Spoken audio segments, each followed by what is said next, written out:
Welcome back to the Pistons Jack YouTube channel. On today's episode, we're going to talk about the young Pistons duo that is proving everyone wrong and that I believe is going to take this team to the next level next season. So let's get into it. So yesterday, I was listening to the Zach Lowe show over on The Ringer.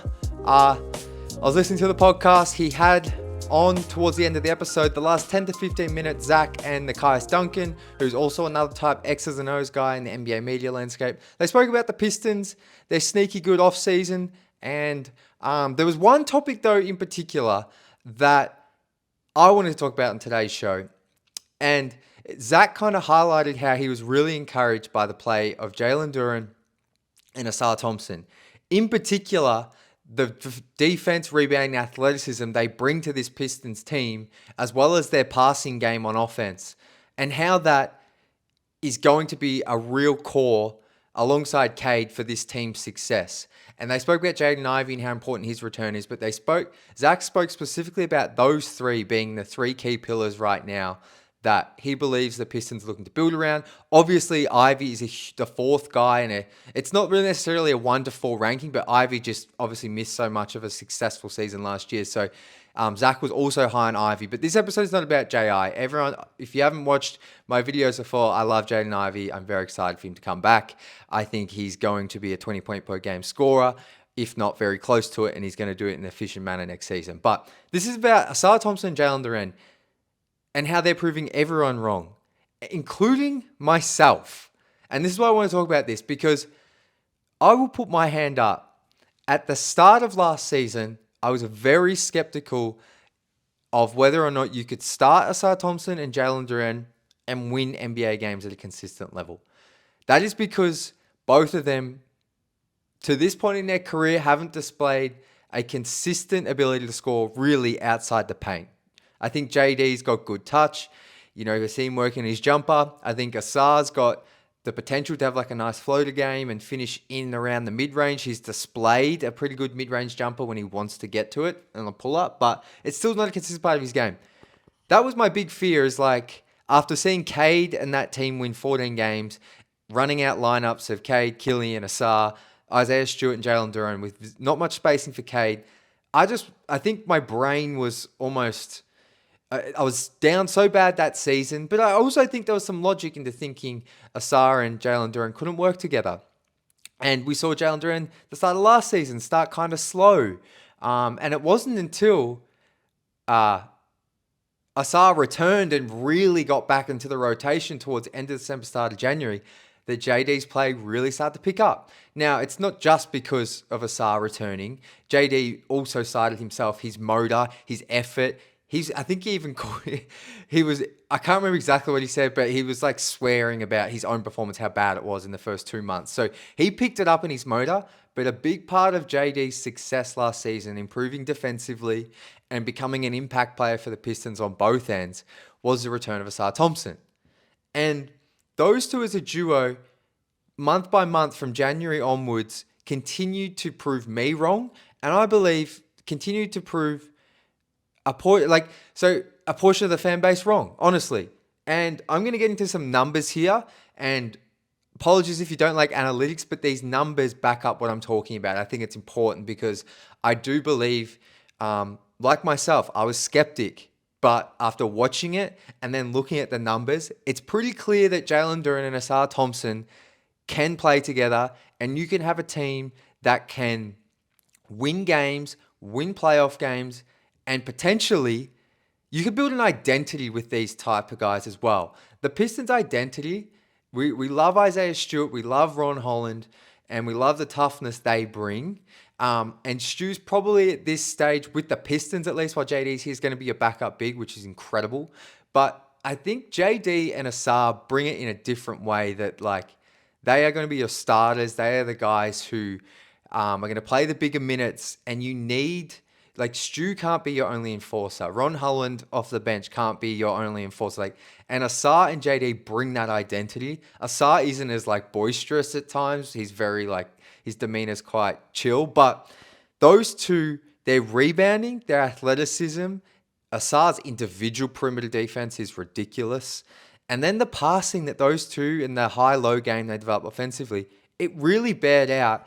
And obviously, Cade, you need a guy like Cade. Like, these two guys aren't going to work without an elite point guard, an elite type of guy like Cade. But when these two, and this is the stuff here that sticks out the most, in the playoffs, the Pistons, this was one of the best starting fives in the league, but the Pistons' best lineup was Cade, Tim Hardaway Jr., Ausar, Tobias, and Jalen Duren. They had a plus 15 net rating, which is incredible, in 83 minutes. Now, you'd want that sample closer to 100 or more, but 83, like, that was the most used lineup they played. It was only a 6-game series. Just JD and Ausar together, so any lineup featuring those two, was a plus 8.7 net rating.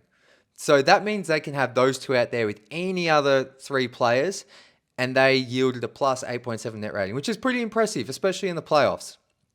So to see those numbers bear out against a team, it was really interesting. When you look at JD's individual net rating, it was actually a negative. But when he has Ausar, because we all know JD has some limitations defensively, but he's an elite rebounder, and when he's locked in, he's a pretty good shot blocker. He was giving you 1.5 blocks in the playoffs. So when he has a perimeter defender like Ausar out there to help just stop, like, even the better center defenders in the league, like, if you have perimeter defenders out there, like, no offense, THJ and Malik Beasley together, it's just like going to be open driving lane, because those guys just can't stay in front consistently. So when you have Ausar out there, you can limit that. It allows JD to roam a bit more. It allows him to be more of a shot blocker, and we saw it really work on defense. On offense, JD was averaged 3.5 assists, only 1.6 turnovers. And a lot of the time, he was finding Ausar in the dunker spot. I think Ausar did a pretty good job of, like, roaming that baseline. And when JD was operating up the top with DHOs, with Cade, or one of the shooters in THJ, if that DHO, if he faked it for THJ and dribbled down, he often would draw the defense from the baseline and find Ausar Thompson. Those two just had some really nice chemistry. And I think also Cade, personally, I'm all for, like, finding a stretch big. This team does need one at some point.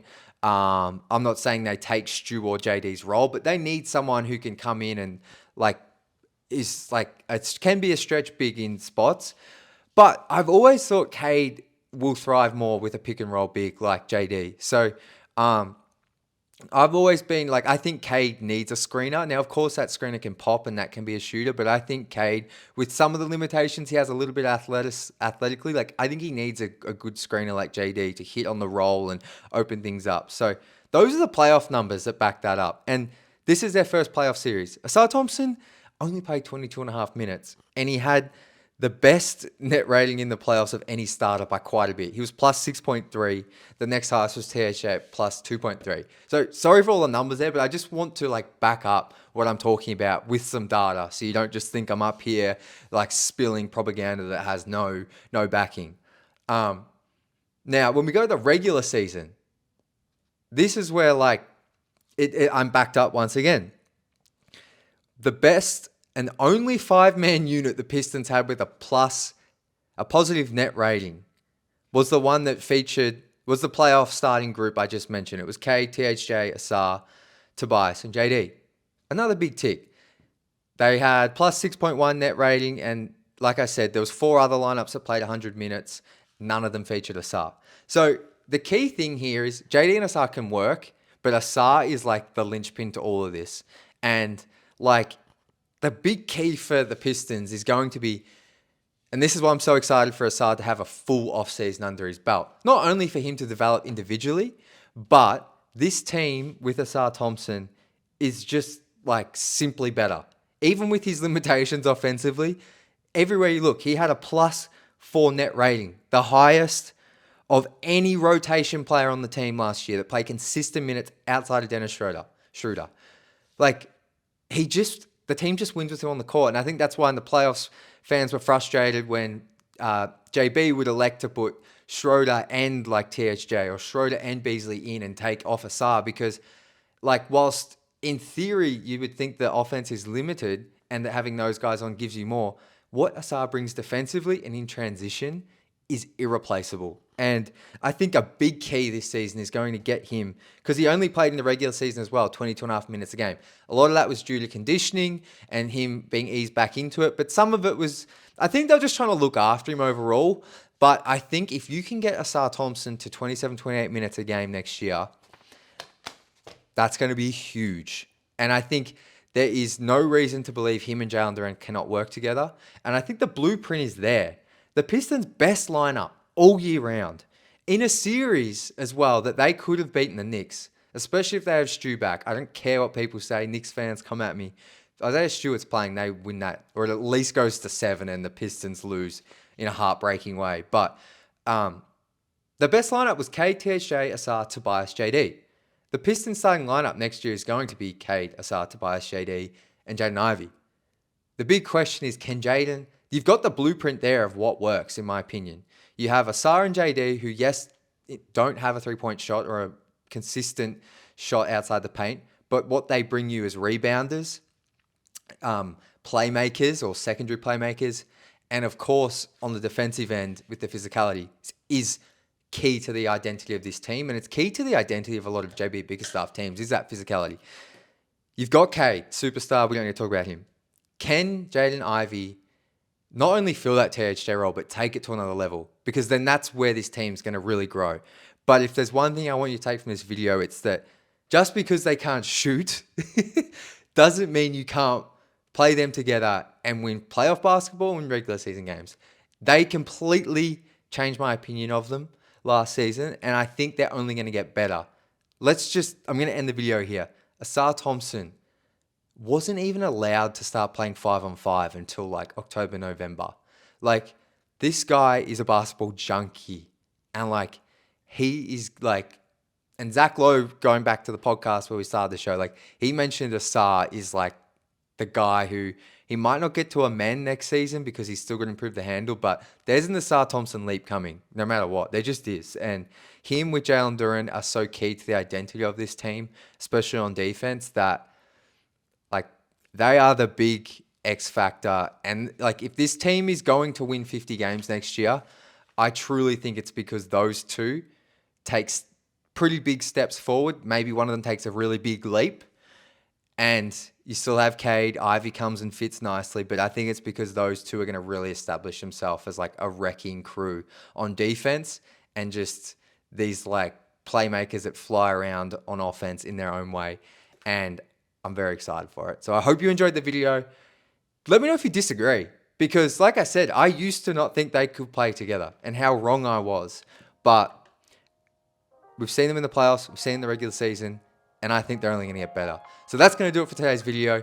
As always, let me know your thoughts, comments. Love interacting with you all. Appreciate all the love. The channel, we just hit 7,000 subscribers. I feel like we're only at 6,000 a few weeks ago. So thank you to all the new viewers. Thank you to all the viewers who have stuck with me from day one. Appreciate you all. But until next video, as always, go Pistons.